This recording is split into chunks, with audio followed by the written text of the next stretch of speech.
Ukiran inspirasi sang maestro dipadu teknik desain modern. Tempaan keterampilan ahli tenun BHS membawa kualitas BHS ke tingkat teratas.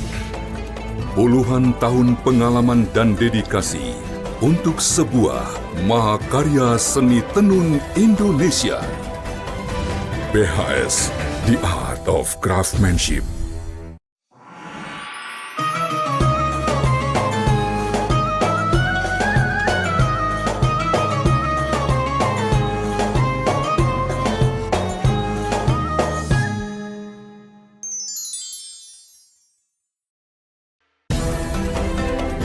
BHS, The Art of Craftsmanship.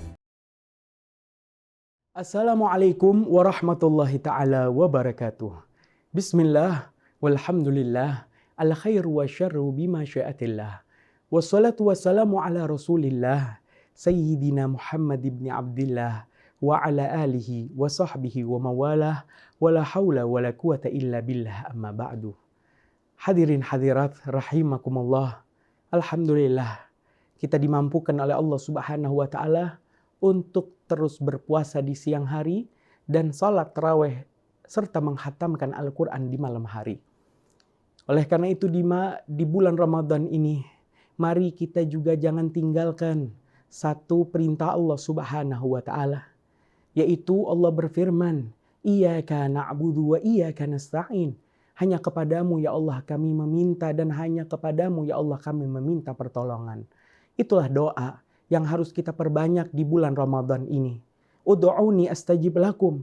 Doalah engkau kepadaku, maka tugasku adalah mengkabulkan dan mengijabah doa-doa kalian. Maka jangan patah semangat. Allah ciptakan dunia ini dengan hukum kausalitas, hukum sebab akibat. Tidak akan kita mendapatkan akibat yang dituju seperti harta dan kesehatan, kecuali dengan sebabnya diantaranya adalah berdoa kepada Allah Subhanahu wa Ta'ala. Maka mari kita perbanyak doa kepada Allah Subhanahu wa Ta'ala. Karena malam Ramadan adalah malam diijabahnya doa. Begitulah Nabi Zakaria menyadari bahwasanya mihrab tempat Siti Maryam berdiam diri adalah tempat yang suci. Sehingga dia berdoa kepada Allah Subhanahu wa Ta'ala. Hunalika da'a Zakaria rabbah. Maka di mihrab itu, di tempat bersembunyi Siti Maryam itu, Nabi Zakaria berdoa kepada Allah Subhanahu wa Ta'ala. Sehingga diijabah oleh Allah. Sehingga Nabi Zakaria memiliki seorang putra, yaitu Nabi Yahya alaihissalam. Begitulah Nabi Muhammad SAW ketika Isra Mi'raj ingin bertemu dengan Allah Subhanahu wa Ta'ala, tiba saja malaikat Jibril mengatakan kepada Nabi Muhammad, Ya Rasulullah, inzil fasaliha huna. Ya Rasulullah, turunlah di tempat ini sebentar. Maka fafa'ala wa raqiba. Maka Nabi turun, sholat 2 rakaat di tempat tersebut, dan Nabi naik lagi hewan burak kendaraannya. Sehingga malaikat Jibril bertanya, Ya Rasul, atadri wen sholat? Ya Rasul, tahukah barusan engkau sholat di mana? Qala la, aku tidak tahu Jibril. Qala shallaita bi Taibah wa ilaihal muhajirah. Barusan engkau sholat di Taibah, sebentar lagi engkau akan hijrah ke tanah Yathrib, kota Madinah Al-Munawwarah tersebut. Nabi turun di Madinah, Nabi melakukan sholat di kota Madinah. Bukan hanya itu, Nabi turun lagi di Bukit Sinai. Nabi turun lagi inda syajarati Musa, di Madian, di kota Madian, di dekat pohon Nabi Musa. Bahkan Nabi Muhammad turun di Bethlehem, haitsu wulida Isa bin Maryam. Di kota Bethlehem, di samping kota Yerusalem, tempat Nabi Isa lahir. Mengapa Nabi Muhammad berhenti di tempat tersebut? Karena tempat itu adalah tempat yang penuh berkah. Begitulah rumah kita, terdapat musola tempat yang paling suci, dan ada juga di pojok sana kamar mandi tempat yang paling hina. Begitu juga bumi Allah Subhanahu wa Ta'ala, terdapat tempat-tempat yang penuh berkah. Maka kita manfaatkan bulan Ramadan ini, berdiri di tempat yang penuh berkah, di waktu yang penuh berkah, berdoa kepada Allah Subhanahu wa Ta'ala. Tapi jangan lupakan daripada syarat-syarat doa. Doa, kata Imam Ghazali, bagaikan burung merpati yang terbang tinggi ke langit. Begitulah burung merpati mempunyai sayap kanan dan sayap kiri. Apa sayap kanan dan kiri doa? Adalah membaca hamdalah dan sholawat di awal dan di akhir doa. Gak heran kita melihat para ulama kita membaca sholawat, membaca hamdalah dan sholawat di awal dan di akhir doa. Dan paling penting daripada itu, apa kepalanya doa? Percuma burung merpati tanpa kepala yang telah disembelih. Kepala doa adalah aklul halal.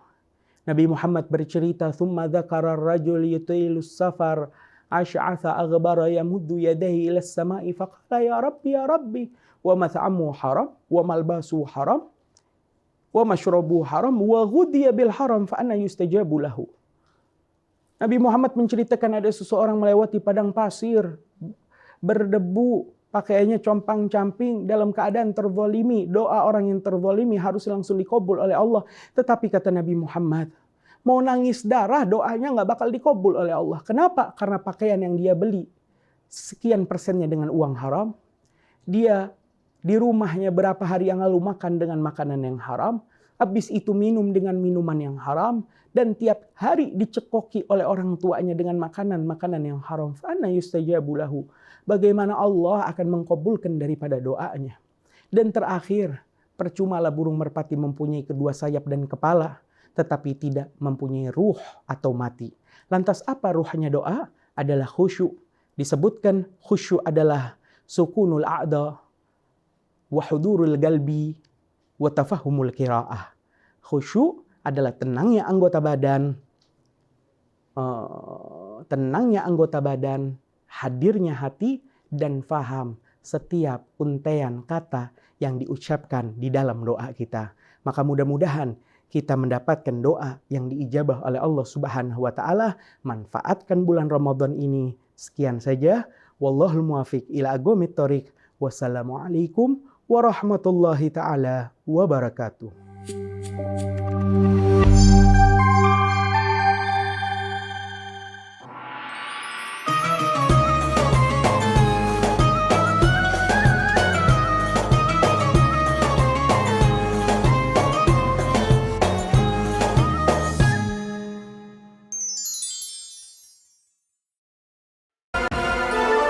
Atlas, inspiring the world. Atlas Super Premium. Superior color. Superior weave. Maximum density. Superior comfort.